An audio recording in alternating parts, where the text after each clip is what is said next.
Hi, my name is Jakarta Howard and at the University of South Alabama, class EDM 310. I have Mrs. Craig with me, a sixth grade teacher at Gulf Shores Elementary. And Ms. Craig, do you mind telling us a little background information about yourself?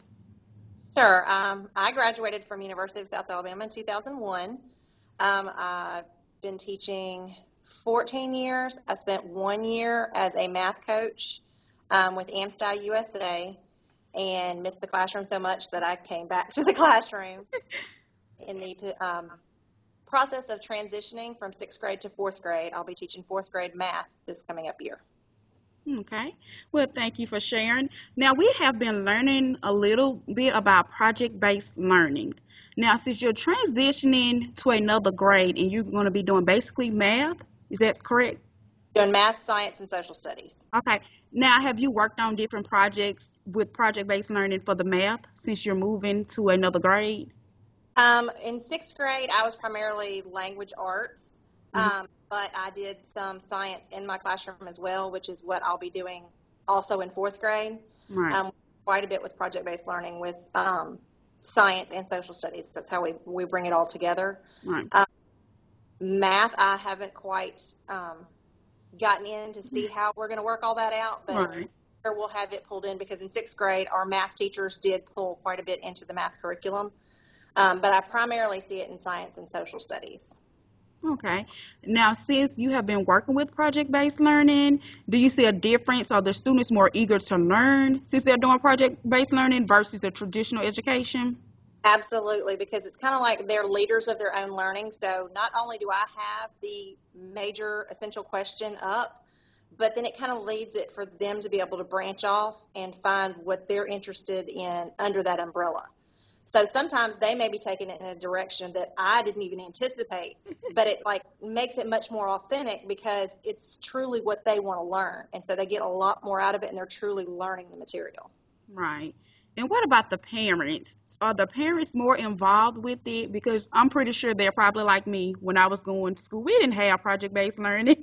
We was just textbooks. So how does the parents react to these projects that these kids are doing now? At first, there's a lot of apprehension. There's a lot of anxiety about it because they don't understand the move from textbooks.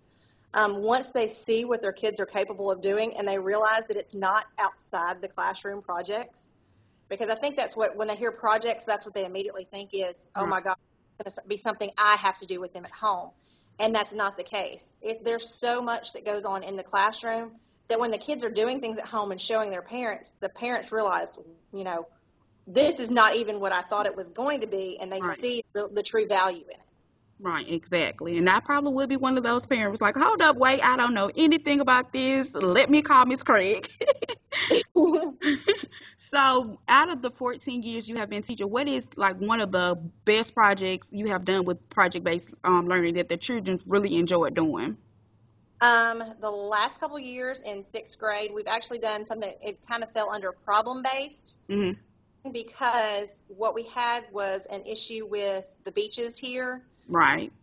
It's part of the course of study in sixth grade is biomes, and it's also like the tides and things like that. So we brought in about the moon phases, rip tides, things like that. And so then the kids, um, in pulling all those different things together under our course of study, they studied like the endangered animals here, the effects that pollution had on their habitats, the effect that the riptides had when we had tourists coming in, and they created placemats to use in our local restaurants Oh, to educate about, turning lights off when sea turtles were nesting, right. uh, not throwing plastic bags in the water because animals ingest it thinking they're jellyfish and it kills them, Right. about rip currents and how to identify a rip current and how to get out of one. So it became something where we were contributing to our community as well as learning everything we needed to know for our course of study. So then it really became truly authentic for the kids because they felt like they were giving Yeah. something back. Right. Oh, that sounds like I'm pretty sure they did enjoy that versus them helping the community and outside of the classroom. Yeah. And even language arts we pulled in because we had to write letters, persuasive letters, asking restaurants to have their placemats in their restaurant and explain this. PBL. Okay.